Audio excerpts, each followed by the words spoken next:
Hi, I'm Dr. Selena Fisk, and welcome to this episode of Make Data Talk.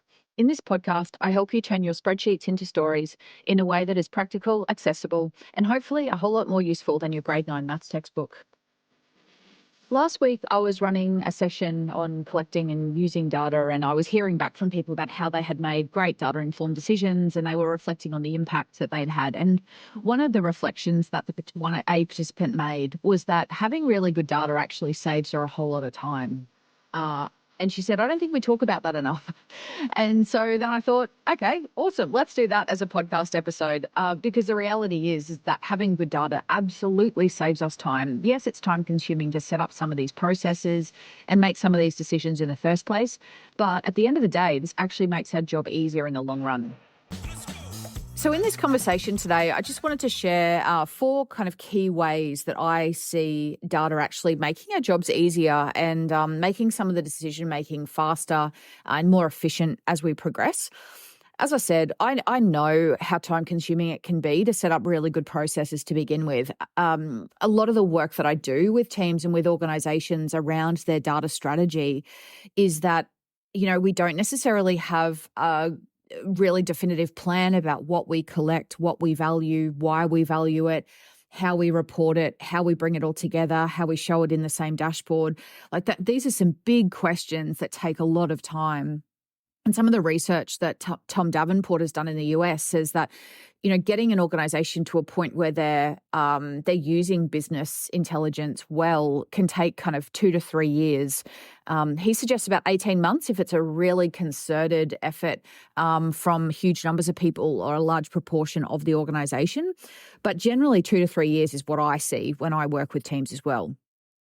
But assuming you get through that 2 to 3 years and you have good systems and you have a good understanding of what data and why and what you value, there is so much potential in what you collect to save your time and to make your job and your life, I guess, more efficient and more streamlined.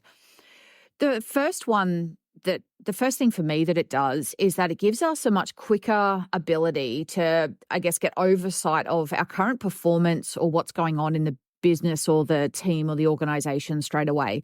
When we have good data about the things that we've said we care about and that we value, if we've got good tech and we've got good visualizations, it's really easy to draw up, a really quick snapshot and go, right, I can see right now exactly where we're at. And I can track the performance maybe over time or look at the growth over time. I was recently working with somebody who collects a whole lot of different real estate metrics.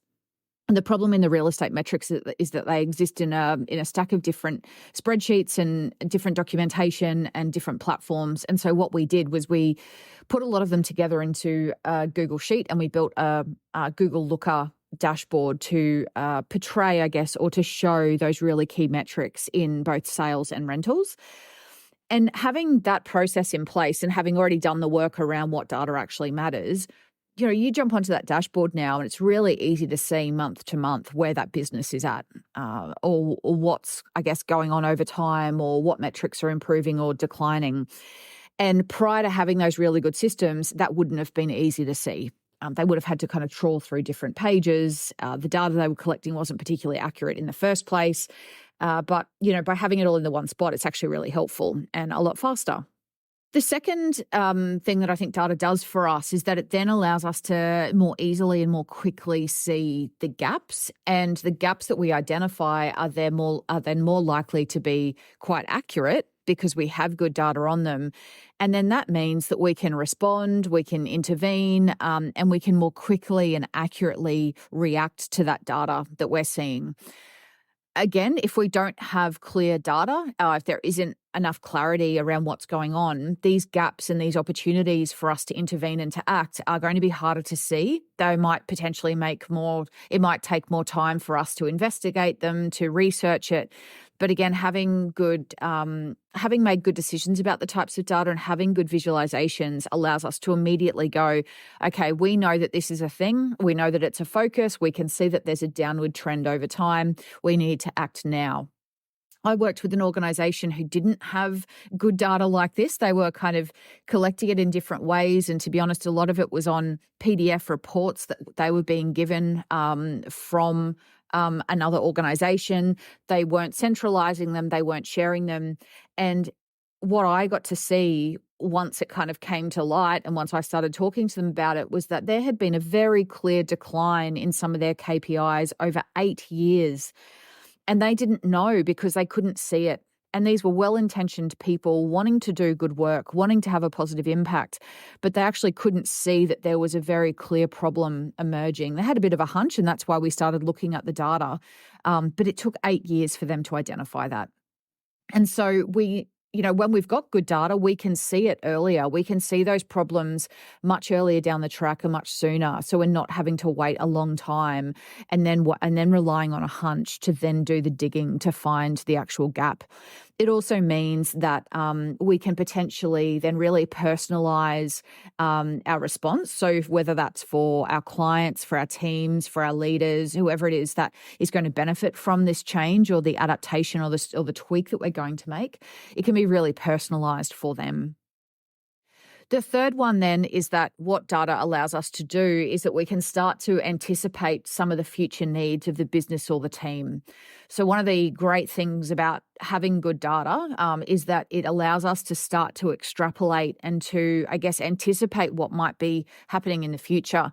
We can extrapolate some of the metrics and the KPIs that we already have. And so I do that with a few organizations that I work with. And increasingly, there are teams and people that I work with that are creating almost like an algorithm of their own where they are combining a lot of different metrics to identify a potential overall kind of success indicator or an overall potential like red flag. At what point, if this metric gets below this particular threshold, then we need to act. And look, there's not a whole lot of science in that work. What it is generally is it's the combination of 4 or 5 metrics together into a formula that creates an overall score. And all of the teams that I've done this type of work with, you never get it right first time. It's tweaking the weighting of those different metrics because they're not all created equally. Some things matter more than others. But what it allows us to do is kind of anticipate the direction that the team or the organization is heading, and we can anticipate those future needs. So if we can see that things are improving over time, that's great. But that's, even from, say, a manufacturing perspective, that's going to mean that we need to think about, well, is there increased capacity to manufacture more? Like, can we actually start to produce more than what we currently are if these numbers are all heading in the right direction?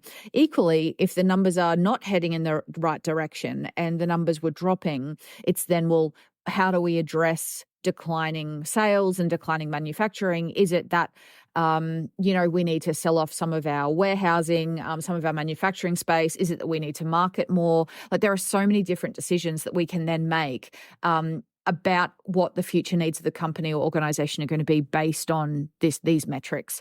So whether or not that's kind of individual metrics that you're looking at or putting them together in an algorithm to create this kind of overall score, we can use that to really anticipate what's going on. And like in point number 2, that really allows us to easily see what those possible future gaps or areas of improvement are.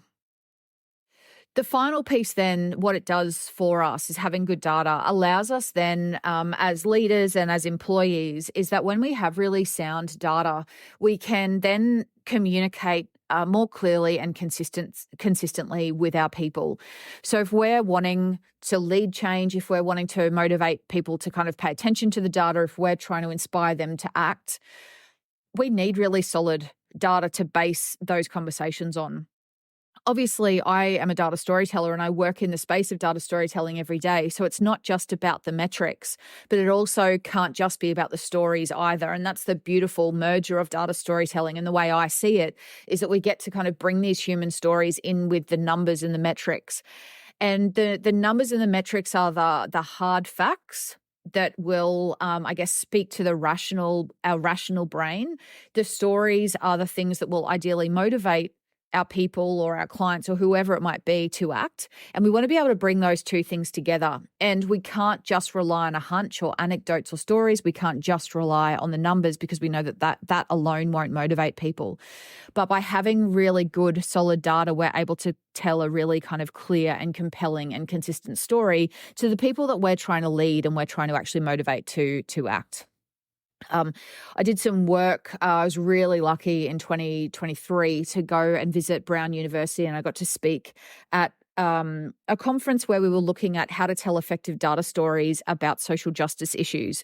And one of the things that we really found, I was working with a team of people that were looking at how do we build a country or region's risk of genocide. And we were looking at the risks of genocide around the world. And we were looking at some of the metrics that are indicators or predictors of, some of these massive atrocities happening.